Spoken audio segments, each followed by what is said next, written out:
Eniripsa is the best healer on the whole game by far. No one can beat it in the amount of healing, the easiness of healing.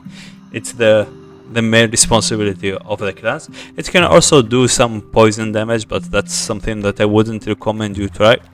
At least not in the beginning. Once you really learn the class, you are welcome to play your class however you like to. So the main thing about the Eni, it has a few free spells on the third bar.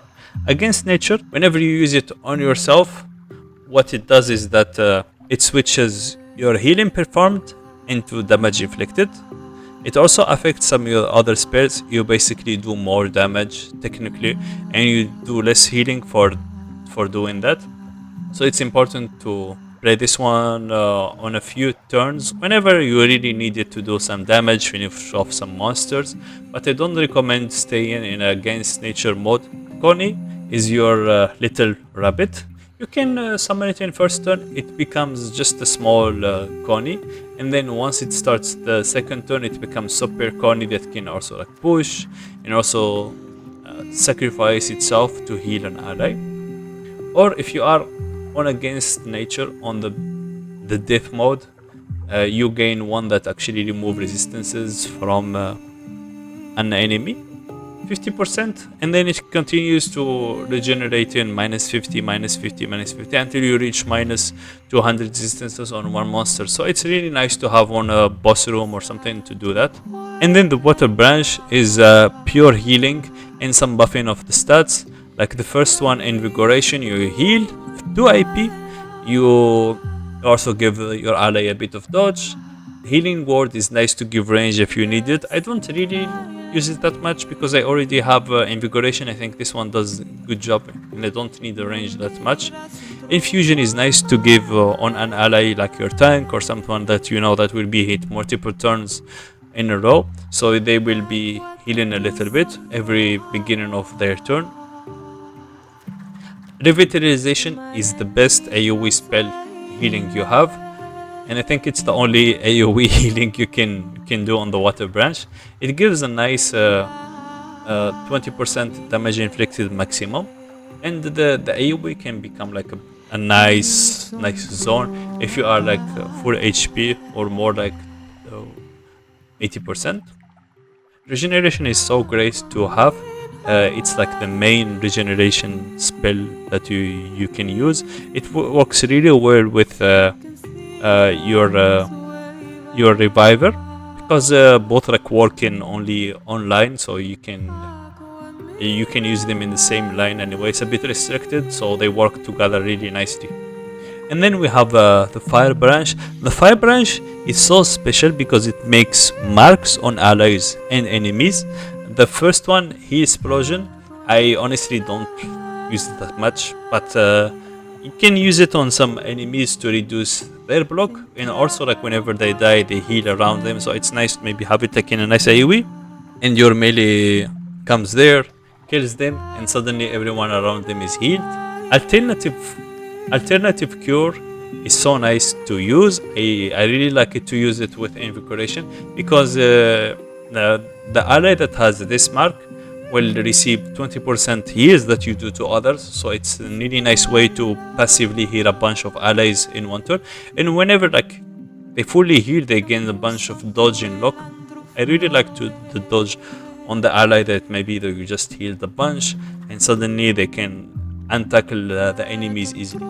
Guardian Fire, the best supportive mark you can use because it gives the ally a trademark, which is like a guarantee healing even if it's not your turn. So whenever your ally hits below 50% of HP, they heal a bunch on themselves. They do some damage around them, but it's more importantly about healing themselves. Let's say maybe on a weak ally, they got like hit like so hardly, they recover a bit of their HP using the green mark, it disappears, and then suddenly they can actually take more hits from different enemies, and somehow your fight is saved just because of this.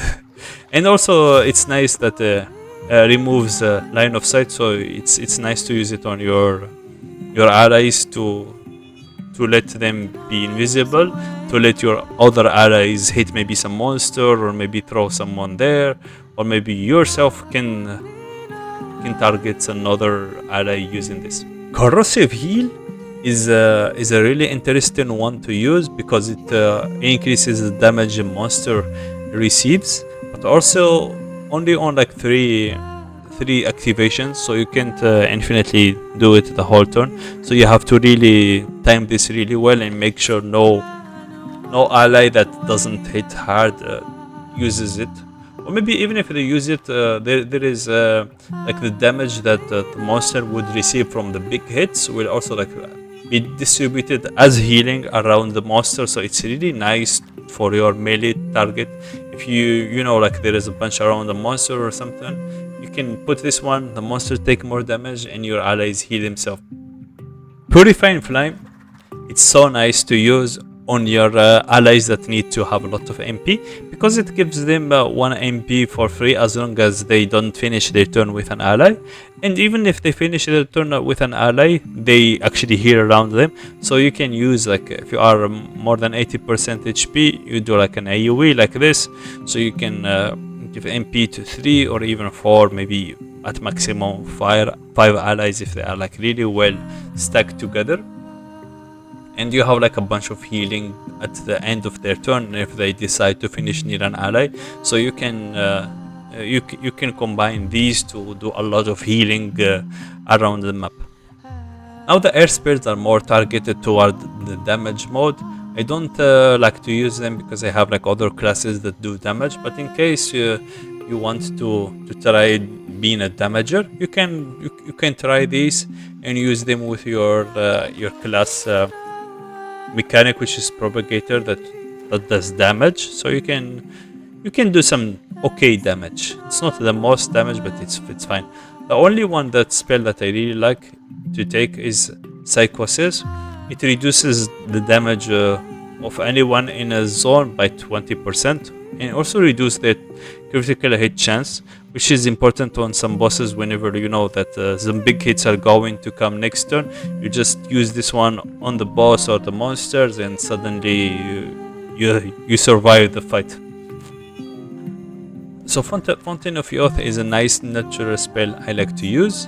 It reduces some of your current HP, but at cost of giving you 2 MP, some healing performed and dodge.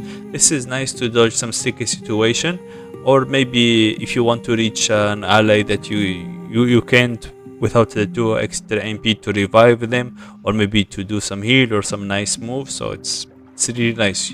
It's like you give away 2 AP for 2 MP in a sense. Eniripsa is just your reviving spell.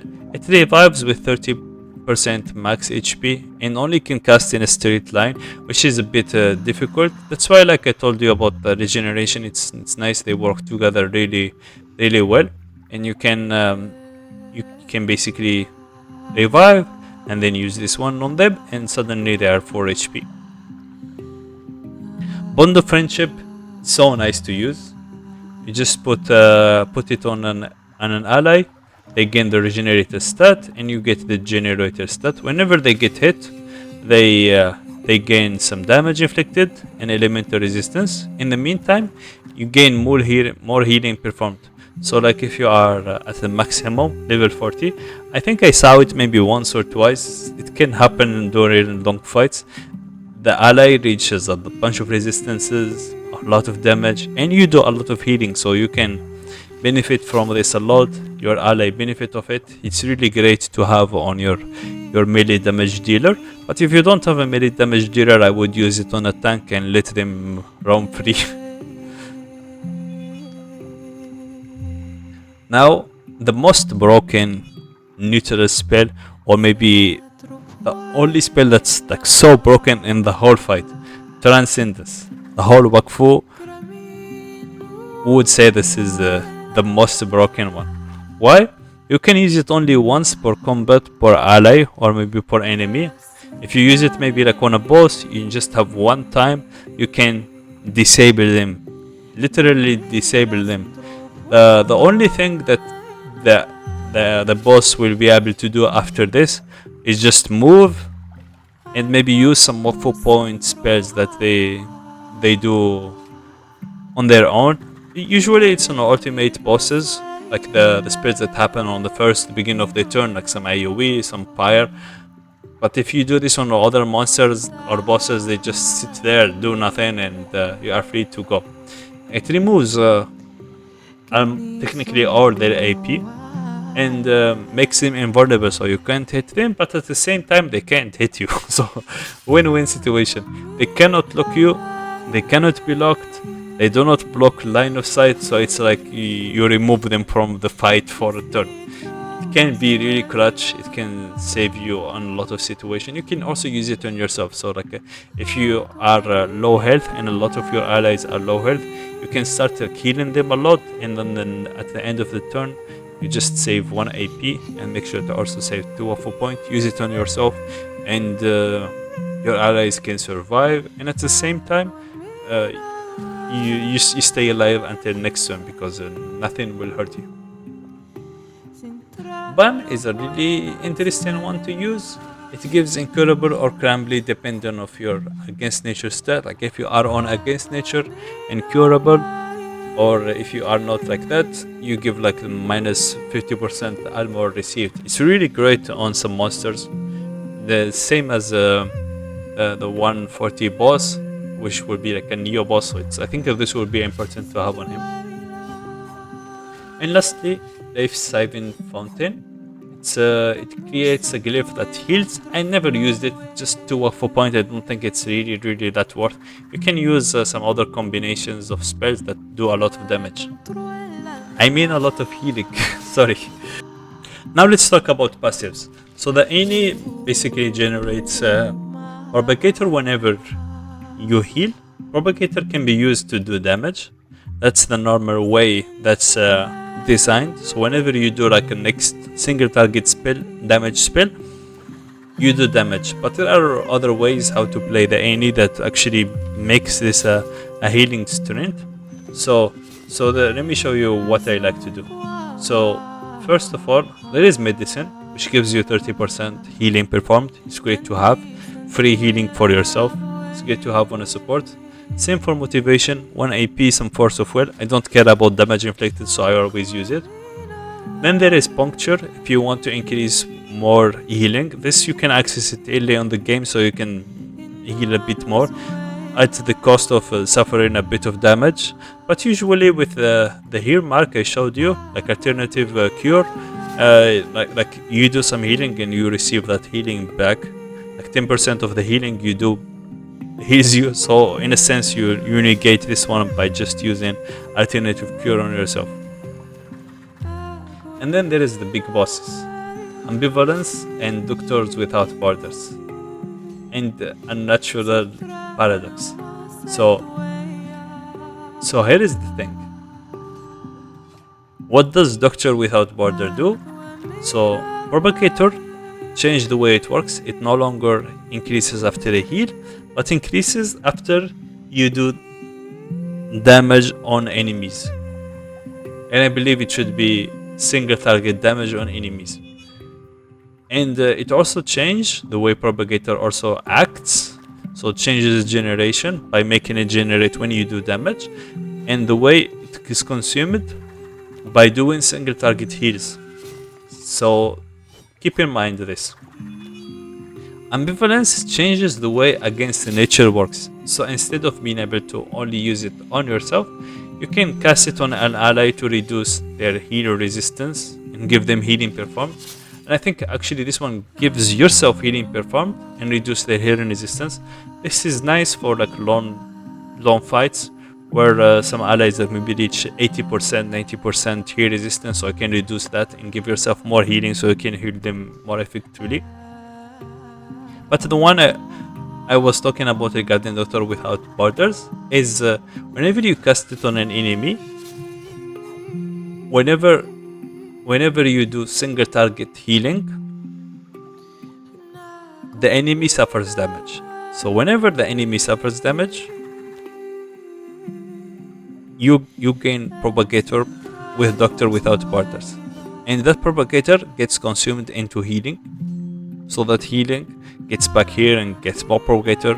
You heal more, you do more propagator, and so on and so on and so on. So these two are like crazy, but this one only at level 97.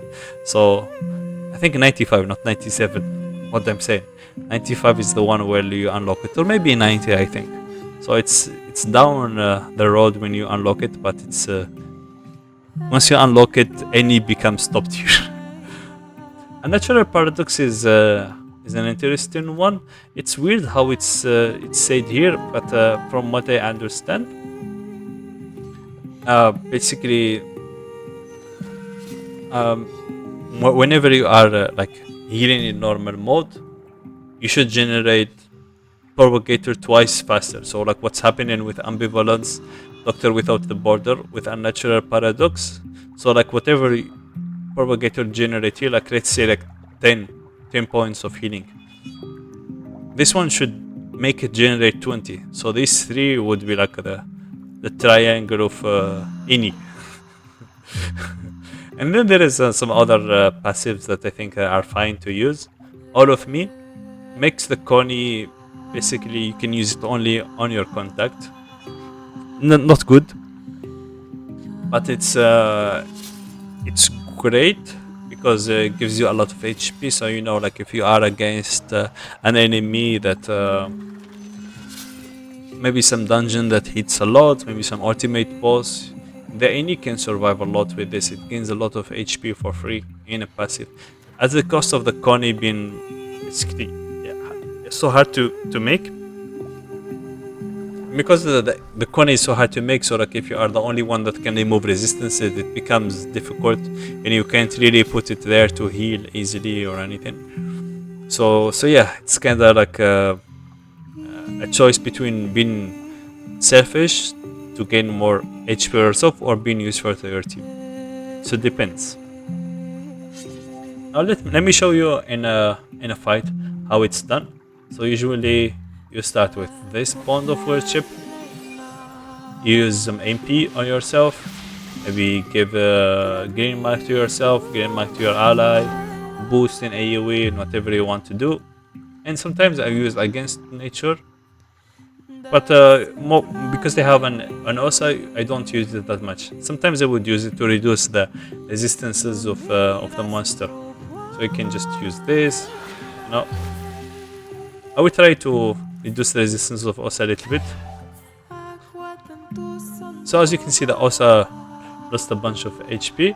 So let's see what's going on. So if I use Invigoration as is, I would heal 413. But if I use Against Nature on a monster, do this, and I hit another, it's 324, but regenerating a bunch of propagator. If I heal again, you see 401, and then a second lie of healing.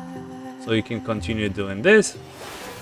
It heals a bunch, and then you do maybe heal mark, and you suddenly it's healed. So that's how like it works. You can use this one, and if you have like more allies, you just give this one to that one, to yourself. Give this one to that one. You can give them trademark. You can give MP, reduce resistances of the boss, make them do nothing for one turn. As you can see, like I can hit from here, but once they another turn I can't hit anymore. So it can go like that, and you can boost. So it's like so easy, straightforward. You can give yourself some MP, and then we'll show you some good tricks. If you use Cony and you leave it there, second turn it becomes a big Cony. If you use this one on the Cony, so what happens whenever Cony dies, it sacrifices itself, it gives the fire a purifying flame. So this can be like a good way to deliver some healing to your ally that you can't reach. Maybe like this way, you do this, and suddenly at the end of the turn you just heal them, and your turn, and you heal in AoE. I hope you like the Ini. I hope you will enjoy the Ini. It's a really nice class that I like. That's why I made it my main class on the second account.